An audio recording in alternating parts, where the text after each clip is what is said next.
Ready? Ready. Welcome everybody, this is How to English, Teach and Learn with Gav and Em. It's a podcast about teaching and learning English as a foreign language. All opinions stated are personal and references will be given when necessary.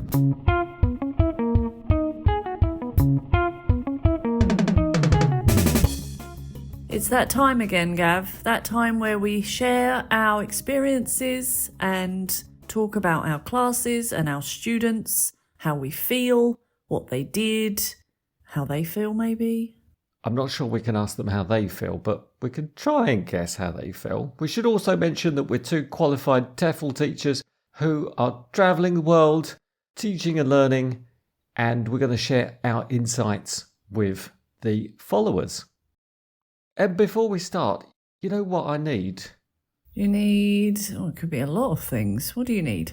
I need a coffee. Do you? Do you want to run and make me a coffee? Not really, no. I've just sat down to do this. Oh, do you fancy a tea? Yeah, now you mention it, yeah, I do. Well, we have neither, Em. How can we get some tea and coffee, Em? Let's ask the followers. Followers, do you want to get us a tea and a coffee? What do they get in return, Gav, for doing that? Well, they get to say thanks, Gav and Em, for being fabulous teachers, learners, podcasters and friends. That's true, but what else do they get? If they buy us a coffee, they can also get early releases on the show, access to our personal teaching materials, and they can even request a topic for us to cover in a future episode, which is my favourite benefit. What else can we give them, Em? Shout-outs. Shout-outs, yeah! They can also get a mention on our show. Do we have any merch? Like what? T-shirts, mugs, a How to English fridge magnet? Not yet, but I can have a think about that. If you're interested in supporting the show, go to ko-fi.com, that's ko-fi.com/ How to English pod.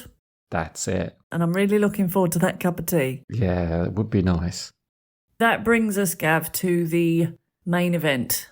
How are you? I'm doing absolutely fine. I have been reflecting on our last episode.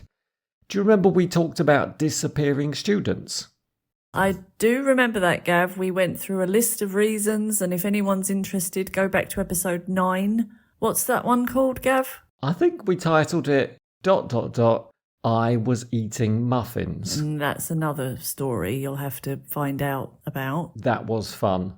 I counted approximately 15 reasons why they might have disappeared, Em. Right. I don't think magic was one of them, but we could add that. Well, I hope they don't disappear because of magic. It did lead me to the next question, Em. What should you do about disappearing students? And I don't mean the ones that are magicked away by a wizard. Then you'd have to go and find the special diamond gem that released whatever. But no, we didn't discuss this. We didn't discuss this, and it is a good point. What do you do? But I suppose each one is different.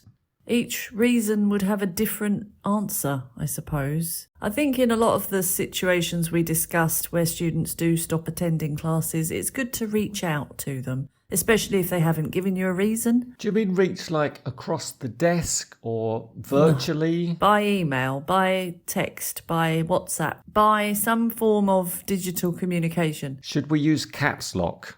No. Where are you? Why did you stop attending? No. I'm sad and lonely. Please come back. No, don't be aggressive. I think you've got to say, I've noticed you haven't been attending recently and was just wondering if everything's okay, and then hope for some feedback. The student keeps cancelling lessons, or what is it, Em? What are you describing to us? Yeah, it could be a tailing off process where they're just attending sporadically and then less and less and less, and then you might want to say, is it a difficult time? Would you like to reschedule it? Is there something going on that you're having trouble with?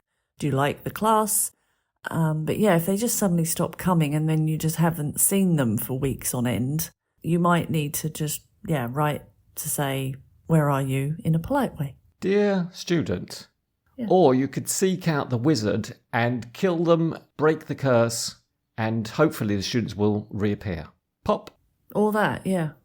I was also reflecting, Gav, a little bit further back though, not to last week. I was reflecting back to my early days of teaching when I was fresh to teaching and learning, and I was fresh out of the egg of CELTA. I'd just hatched as a newbie teacher. And I was thinking about that and how I'm different now to then. You're considerably older. Thanks for that, yeah. A few more wrinkles. But also just the way I teach is very different. And I'm thinking about new teachers as well and students, because when you go into a lesson and you've got your lesson plan that you may or may not have spent hours planning, but you've got your lesson plan. Some students are not into that. They just want to do something else. And what do you mean some students are not into that? Sometimes the plan doesn't come into effect for whatever reason. Maybe the students just aren't digging the plan, or you haven't got a good enough lesson that's engaging them, that you maybe miss something. It's just a boring topic. And I remember being a new teacher and just carrying on with that no matter what, because I felt like I needed to get through it. You just steam on through despite the blank faces on your students, and possibly they're looking out the window thinking about something else. Yeah, and I probably wasn't even aware of it. I wasn't even aware of them being bored or disinterested. Or maybe you expected them to be bored because when you were learning, maybe you were bored too. Whatever the reason, I think more often it was just a focus on the plan and not the students. And there's a disconnect there, Em. Yeah. It's really quite important to see what's happening, to understand the vibe, and if there's an interruption of some kind, to acknowledge it, or just go with the student's mood. Because I feel like as a new teacher, I was oblivious and very tunnel vision with that. And I like thinking now that I can change my direction and go with the students and change it up and even ask them, is this not a very good lesson? Have you ever done that? Have you said to the students, are you enjoying this? Yes, I have. And I feel like our relationship is honest enough for them to give me a real answer rather than just a polite one, because that's the other thing with new teachers and new students. There's a lot of etiquette going on of just, yes, everything's good. But I think it's nice when you get a relationship with your students where they feel they can actually be honest and say, well, this isn't really what I was thinking it would be. And last week, I had a student who told me they were interested in gaming, and I grabbed hold of that and went down an avenue that I don't think was relevant. I just started Googling gaming language and phrases like jargon. Can you give us some examples of these? Like RPG. Role player game, or NPC. I think it's a non-playable character. Oh, yes, I've heard that. So I was really into that, but the students knew it. They knew it because they game. They're into gaming, so they already were very familiar with it. For them, it wasn't very interesting. And I said 10 minutes in, is this good? And they said, yeah, it's not really what we need. They were more interested in how to communicate with each other online with other gamers and ways to talk about strategy and how to use English to, just get your point across in that way. Something like, follow me, I'm going down through the tunnel. When I pop out the other side, I want you to blow all of their heads off. Exactly. Or maybe take them out, for example. They wouldn't know that from an English phrase. And that's not for dinner. Exactly, that's the thing. So when somebody shouts, take them out, you don't want to type, would you like to join me for pasta on Friday night? You want to blow the head off. So that's what they wanted. And again, I felt the familiar feelings of a new teacher coming back, that, all right, I've got an idea. We're going to keep going with this idea. I planned it. Well, I hadn't planned it, but I'd got into it. You had a basic plan and you were at a crossroads. And then what did you do? I changed it. I went to another website where they had lots of idioms for talking about, well, it wasn't a very specific one, but it was a general idioms page and it was good. They were quite into that. It was just that moment of reflection of, are they enjoying this? Is this what they asked for? And should I continue doing it? Have the confidence to stop and ask them. Yeah. And be prepared for them to say, no, this is no good. Can we do something else? Yes. And that comes with experience, I think. I mean, maybe there are new teachers that can do that, but I definitely couldn't for at least 12 years. Wow. So come a long way, Gav. That's absolutely amazing. Thank you for sharing that with us. I felt like that was a very deep and meaningful opening of your spirit to fellow teachers and learners. Thanks, Gav. Now, I know, Em, that you very carefully and quite thoroughly keep notes on your students. Yeah. So I guess you've written down under this class, tried this exercise, didn't work, tried a different exercise, it worked. Yeah, roughly. I might have written, don't like gap fills, something like that. But after a while, I feel like that information is in my mind and I don't need to keep writing it down. I think I remember it. That's very good. I avoid gap fills, yeah. You then delete those notes and you move on and make more notes? I have a page, like an overview page of the group or the student, and I keep that forever, really, because that might have their job title, how long they've worked at the company, family, relatives, pets, that kind of thing. Wow, that's a real dossier. Well, it's a page. I keep that and maybe add to it if there's something that I would call permanent that changes, like got divorced or something like that. But yeah, I keep post-its just for updates, like regular weekly updates. So an update would be going on holiday next week to the Canary Islands? Exactly. I wouldn't keep that on the overview page because then it's not relevant in a couple of months. They've already done it. But what happens if in a couple of months you say to them, well, has anybody been to the Canary Islands? Well, then I've just forgotten and I'm honestly asking and they say, yeah, I have. And I'm like, oh, yeah, I remember now. Sorry, yeah, you went there. That's a good answer, isn't it? Oh, yeah, I remember now. That's true. What do you do, Gav? About what, Em? Remembering things in your students' lives or even just, what they do every day? Well, I just kind of remember it or I don't remember it. Maybe for a new class, I'll have a little notepad on my desktop.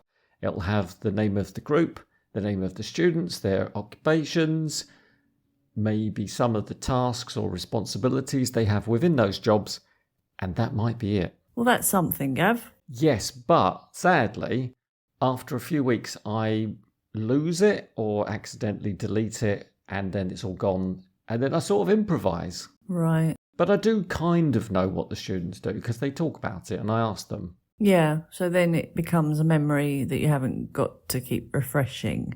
That's learning, Gav. That's what learning is. Exactly. It sounds very similar to what you've said, which is you basically delete the things that aren't so important and you kind of already know them, and that's fine. And that may be the same for students when they learn English. Keep notes, but you don't have to keep them forever, and if you know it, get rid of it. I think I'd be worried if I had a 6-month-old flashcard, Em. Yeah, that information has not gone in. So once you've memorised it and you've used it and you're regularly incorporating it into your vocabulary, make a new flashcard with something else. Yeah. And if we go back to lives, you will remember that that person has a dog. And each week you can say, how's the dog? What's it been up to? Did you take it for a walk this morning? Did it chase any squirrels? Exactly. I was teaching prepositions today, Gav, and some of my students were saying how hard they were to remember things like to confide in someone or to be disappointed about something or to disapprove of something. And I said, well, you remember the easy ones, like to be good at something or to be happy about something. And it's only because you use them all the time that you think they're easy. But once you get the new ones, they will become familiar. At some point, it probably was difficult to learn the first ones. Of course. And this applies to words, vocabulary, and students' general lives, I think. I think so too. Conversely, Gav, I have noticed something of a phenomenon with memory, as we're on the subject of memory. Yeah. Have you ever had a student tell you something at the beginning of a lesson like, I need to go 10 minutes early today? I have had that because they need to go to a meeting, for example. Exactly. And you say, yep, okay, no problem. Or you even might write it down, make a little note somewhere. That doesn't sound like me, but yeah. Well, I do. But you can guarantee 99.9% of the time, by the end of the lesson, I'll have completely forgotten that student's told me that. It's a surprising thing, isn't it? Because that's also the case with me. Is it? Okay, Yeah. so it's not just me. And then they'll say, oh, I need to go. And you're suddenly, okay, I remember that now. And you've already started an exercise that requires 4 people and they leave and there's only 3. And you're like, shoot. And it's the same for when they say at the end of a lesson, I'm going to be on holiday next week. And you may spend 10 minutes talking about the place, the destination, the hotel, how they're going to get there. And then a week later, when you start the lesson, you say to the other students, where's that student? Yeah, exactly. And the others say, they're on holiday, they told us. Yeah. And you think, I am a bad person. I did not remember that if I don't write it down. Is this teacher's memory block? I don't know what it is. Selective memory, perhaps? Is it because we're on super adrenaline focus mode? I think it comes back to what I said at the beginning. You are in the tunnel vision mode of I am teaching, this is my lesson plan, I am not deviating from this plan. Any other external information will be disregarded immediately because it's not relevant. But it is, it's just your brain can't process it. I have experienced this many times. As you said, students say to you, I need to leave early.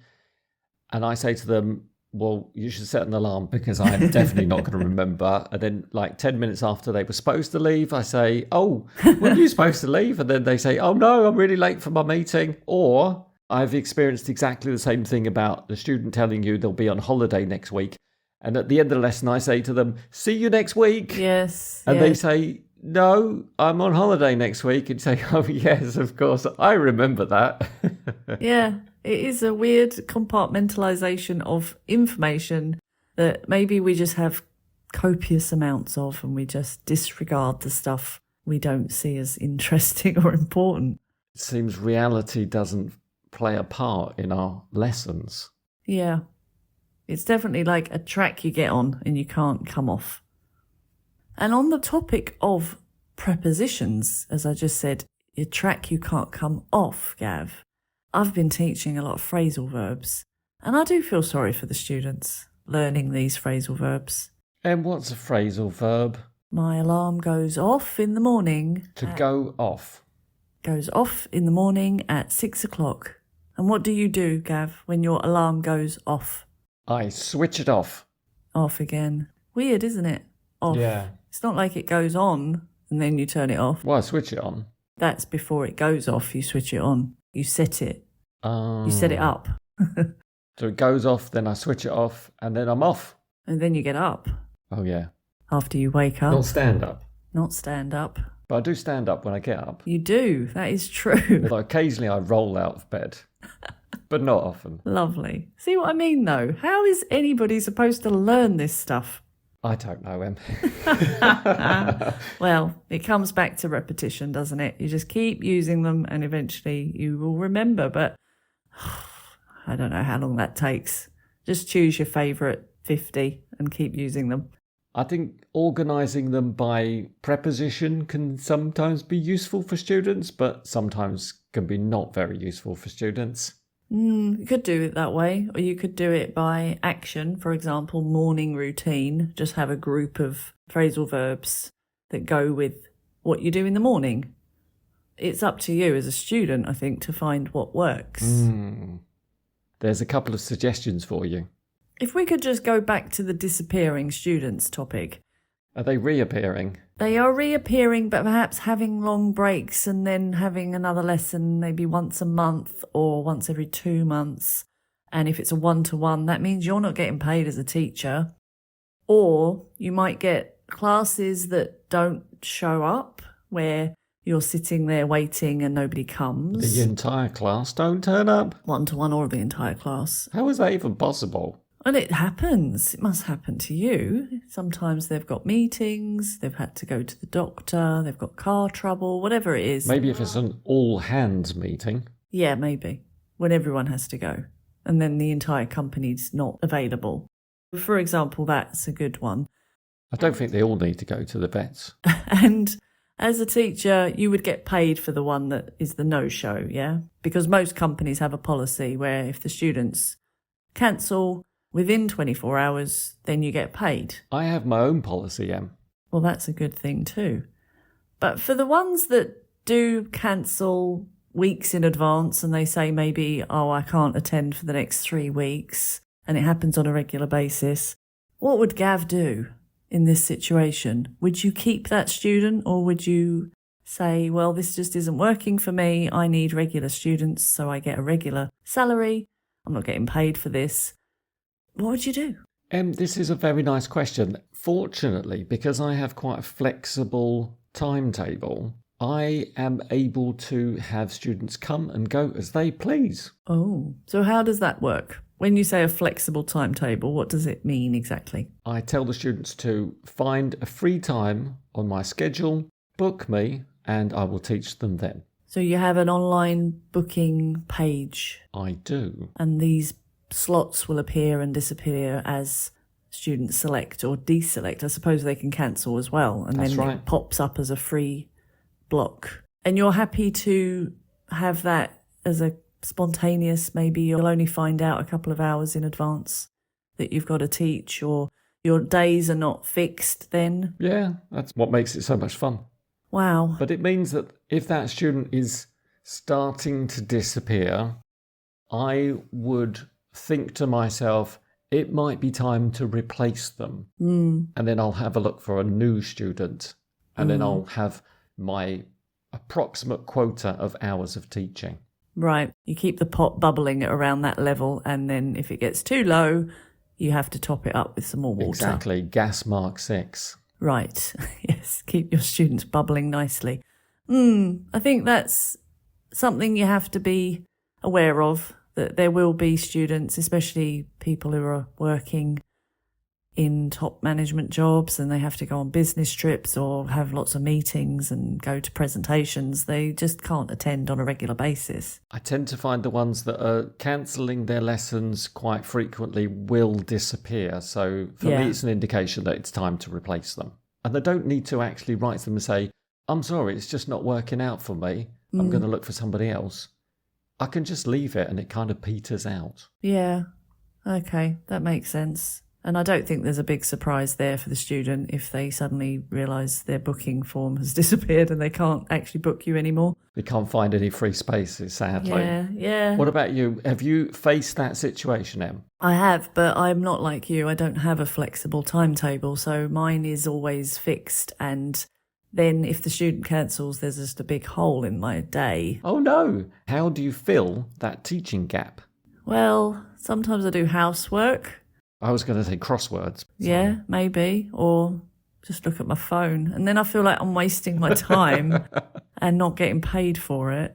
And often it's a lesson during the day, so it's not like I can go out and do something. It's just a 2-hour gap in the middle. And oh no. There's nothing really to be done, I That's suppose. a disaster. I do some planning, but it's a bit annoying. So I think you have to judge it as you say, if it happens so regularly that you're just seeing them less often than you're seeing them, then you have to make that call, don't you? And what's the extra kicker is when they say, great news, I'm off for the next 6 weeks. You'll have lots of free time. Yeah, like we like that. Yeah, that's a good point. But I'll be back, so don't give my space to anybody else. Yeah, exactly. Like, I'll just sit around waiting for you. Absolutely.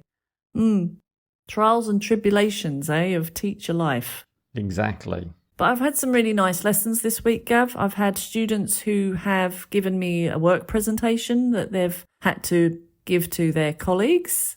So they've done it already, but then they'd like to just share it with me so I could actually learn about their jobs and their company. And it was really interesting just to hear them talking in English with a presentation they'd already done in their own language. That's wonderful. So they've already practiced before showing you. Yeah, really nice. And sometimes they obviously want the practice before the presentation, but this was a bit more relaxed. It was like, I've done it now and I know I can do it, even though it was in their own language, but they wanted to practice their English, which was great, maybe for the future.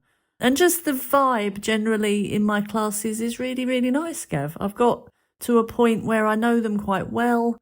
I'm looking forward to the lessons. It's a really nice space where everybody's talking, everybody's happy, and the learning is fun. That's a really nice place to be. I think I could say the same about my classes. I've got plenty of classes. I've been teaching them for ages. They're really regular, reliable, and I just like them. We have some really nice chats. It's really quite a special thing, isn't it, when you sit down to teach a group that you love? It's such a magical thing. And I think I've got to the point where I know their learning styles and I think I'm delivering. I'm getting some good feedback at the end and some nice smiles. It's like you're on a roller coaster and you've gathered speed at the top and now you're just coasting down and you're gaining momentum because you're getting all the good stuff and you're adding to it and it's getting better and better and better, and that is a lovely feeling. You've got to still keep your eye on the ball and, do a bit of feedback now and again. Exactly. I said to my class the other day, why do you keep coming back? But they were really nice, so I got some really good feedback. Yeah, definitely. One thing I forgot to mention, Em, from the previous episode, you asked me a question. It was about Microsoft Windows Media Player. Did I? Okay. Can't say I can recall that right now, but... Followers, do you remember what Em's question was about Windows Media Player? Oh, yes, I remember now. I asked you if you could slow down recordings for listening practice. Let me do a quick walkthrough. It's not a walkthrough, is it? Yeah. It's a troubleshoot. No, not troubleshoot. It's an instruction. Yeah. Let me instruct you, Em. Okay. Open the document. Yeah. I'm guessing it's an audio file. Yeah. Maximize the screen. Yeah. Right click. Mm. Choose play speed. That's good. Yeah. Now you can choose between fast, normal and slow. Right. Or you could actually use the shortcuts Control-Shift-F for... Fast. Control-Shift-N for... Normal. Or Control-Shift...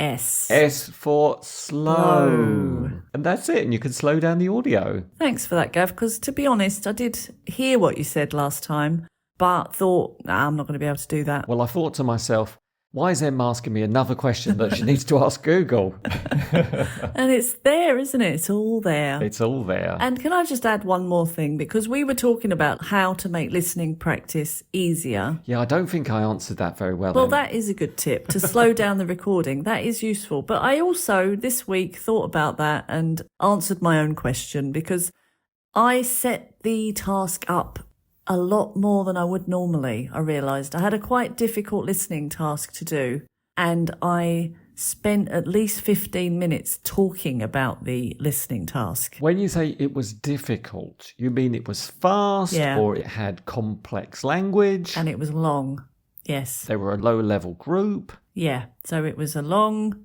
quite fast, complicated recording for a low-level student. This recording was all about cultural differences in business and which kind of countries get on well with each other with collaborating and their different classic different types of learning and business style. And there were a lot of nationalities in there, not only things like Finnish, because people who come from which country are Finnish.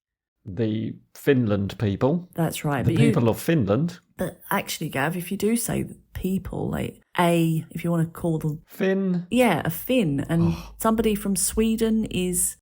A Swede? Yes. And the nationality would be... Swedish? Yeah. So some of these countries, like Norway, you just have the one option. Norwegian? Yeah, and a Norwegian is also the individual. But I don't think they're a Norge. No. And in the recording, there were people talking about Swedish people from Sweden, Swedes. It was that kind of complexity. So the student was struggling a little bit to understand who was being talked about, and then switching to Finnish people, Finns, and people from Finland. I can understand why they got confused. So I spent a long time just going through those nationalities and pre-teaching, a lot of pre-teaching. That is a really good idea. So you sat down with the student and said, we're going to do a listening task, but first of all, let's have a good chat and find out what you know about cultural differences. Yes. And then you brought up nationalities. Exactly. You said, do you have any experience of this? Mm-hmm. What other questions did you ask? Do you have colleagues in other countries? So what nationality would they be and how would you refer to them? It was good. And by the time the student listened to the recording, it was all quite familiar. And the questions to answer were quite easy by that time. That's really good. You know, sometimes what I do is I show them the questions before the listening task and I ask them to answer the questions. That's also very good. I agree. It can go terribly wrong. Well, it doesn't matter. As long as they predict something that fits the answer. Unless it says, what did Hans say to Mustafa during their meeting? Yes, could be quite a lot of things. But I think you're right. It's good to predict, definitely. Is it time for Quiz of the Week? Fortunately, yes, it is, Em, because otherwise we'd have to sing that again. Cool. Okay, I'm ready for it. Em, I have some thoughtful questions you need to answer before you TEFL. Before I TEFL? Yeah, I don't think it's a verb either, but teachenglishabroad.co have written some fabulous questions that I need to check with you. So before I go into a teaching job in another country, I should know these things. A TEFLing career must be underpinned by very specific knowledge. Well, I hope I have this knowledge or I'm in trouble because I've been doing it for quite a long time Well, now. let's find out, Em. Oh dear. There's only one way to find out. And I hope the followers are also listening and thinking about how they would answer these TEFL-related questions. Okay, let's go. Now, our first question is, Em, are you patient? Yes. Patient as a saint, is that what they say? I am very patient, possibly too patient. But I am a little bit interrupty. I don't know if that's a word. That's not a word. We're just going to start making up words now. We are. I do tend to talk for people sometimes. And You don't end people's sentences, do you? Which is no, you're one of those. Crime in TEFL, isn't it? And I shouldn't do it. I do try and hold back. That sounds like you're quite impatient, Em. But it's not the kind of impatience like, come on everyone, give me the answer to question A now. I can wait forever for that. That's fine. Just give them time to think. But I just want to help them. I just want to help.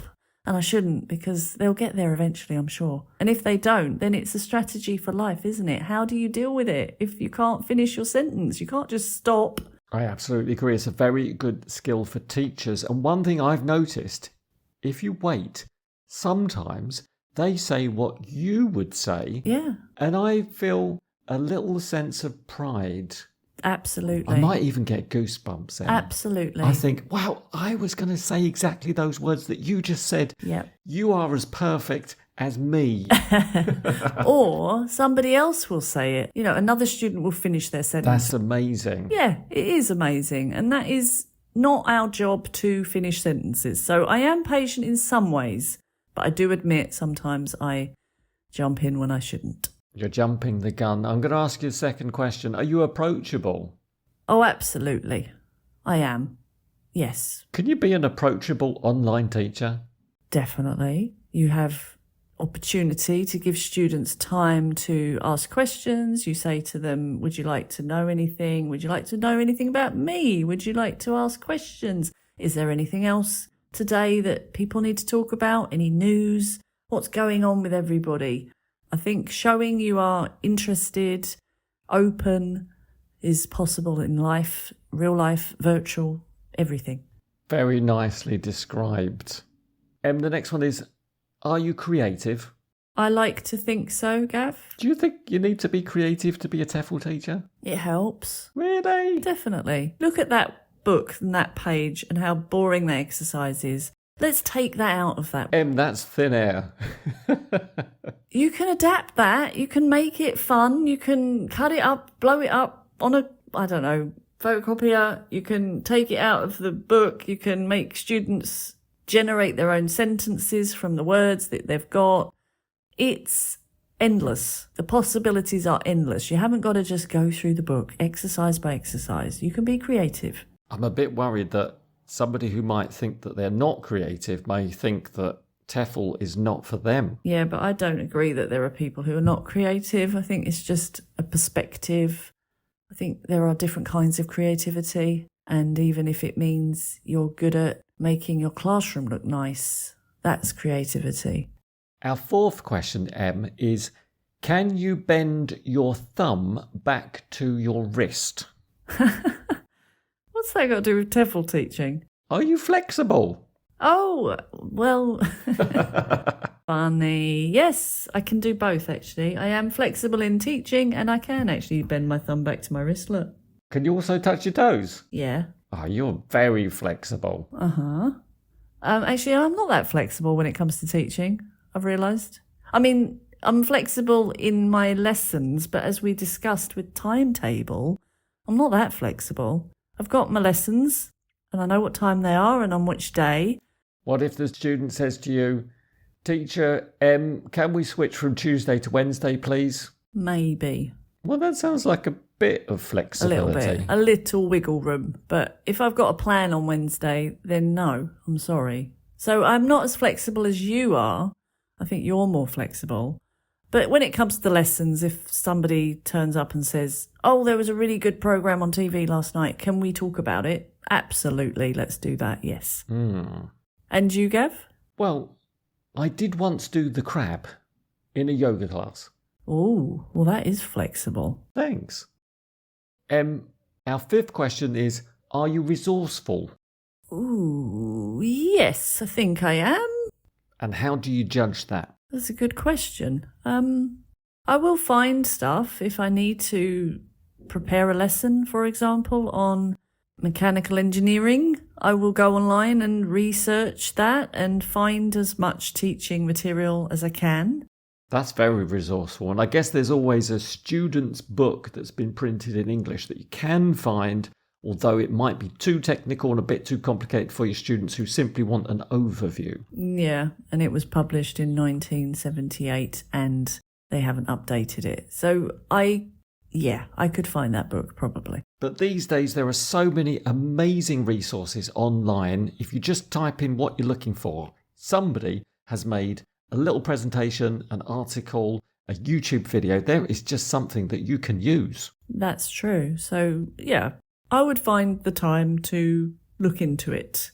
Number 6, are you able to pick up on social subtleties? Sometimes. I mean, you don't know what you don't know, Gav. So I don't actually know the answer to this. But I would say, yeah, I generally have a good feeling of what's going on, the vibe. I tend to know if someone's not feeling comfortable or if they're not interested. I can pick up on the signs that maybe we need to take a break or change the exercise, do something different. I think I'm quite good at judging the mood. If I just quote from teachenglishabroad.co, they say, if you're teaching students who are from different backgrounds, the way they express fear, frustration, anger, or any other emotion could be quite different from you. It's important as an ESL teacher to pick up on the subtleties and address them when and where appropriate. That actually is a really good point. So maybe I'm only thinking of people from Europe who tend to show that in a specific way. But you have experience of travelling to other countries beyond Europe, so I guess you've got some other experience too. A little bit, yeah. But that's a good point. I think it's better to do a bit of research, maybe if you're teaching another culture, to know these things. Our 7th question, Em, is, are you good at breaking down concepts and making them more easily understood? Maybe. I hope I am. I think you're pretty good. You've proven on the pod that you can create stories, you can show us how form is created in grammatical sentences or phrasal verbs, as we mentioned earlier. I still do have my moments where I have to say to my class, wait a minute, forget all that. I'm just going to start again from the beginning. But generally not too bad. I think less is more, to be honest. I've learnt that over the years. Keep the language simple. But that requires being quite concise. Definitely. I think it was Mark Twain who said, sorry, I've written you a long letter. I didn't have time to write a short one. Very clever. Because it takes a long time to be able to write or talk in a concise way. You have to really refine your ideas. And that is one of the other things about teaching that I've noticed. I'm getting more minimal as I get older. Whereas my explanations at the beginning of TEFL was endlessly long and complicated. Was it quite bloated and possibly flabby? Yeah, circular, circuitous. Now I seem to be more logical, more focused. I think that comes with experience. Definitely. The last question I'm going to ask you, number 8. Can you handle having to repeat yourself daily? Yes, I can. I think that is par for the course. You have to accept that as a teacher. You're going to need to do that a lot. Like a broken record. But today, Gav, I did say to my students, do you remember what we did last week? Fully expecting nobody to remember. That sounds familiar. But they did. It was wonderful. It was a moment of elation where somebody said, yes, we did prepositions. Prepositions? Yes. Did they not say, yeah, we were talking about our routine in the morning and waking up and going over to the window and opening the curtains and enjoying the sunrise? No, they said prepositions. I was happy with that. Well, you've got really well-trained students, Em. Definitely have, Gav. Thank you to teachenglishabroad.co. You can check out the rest of the questions that they think are very important for TEFL teachers to consider. I also think that might be quite interesting for students to check out. You might pick up a few interesting tips. Definitely. So, Gav, I suppose it just leaves me to say I need to go 10 minutes early. Remember I told you that earlier? Oh no, I completely forgot. No, I'm only joking. I didn't say anything. Did you not? No. Okay. You genuinely didn't know that. Where's my coffee? I don't know, Gav. You'll just have to wait. All right then. Catch you next time. Bye.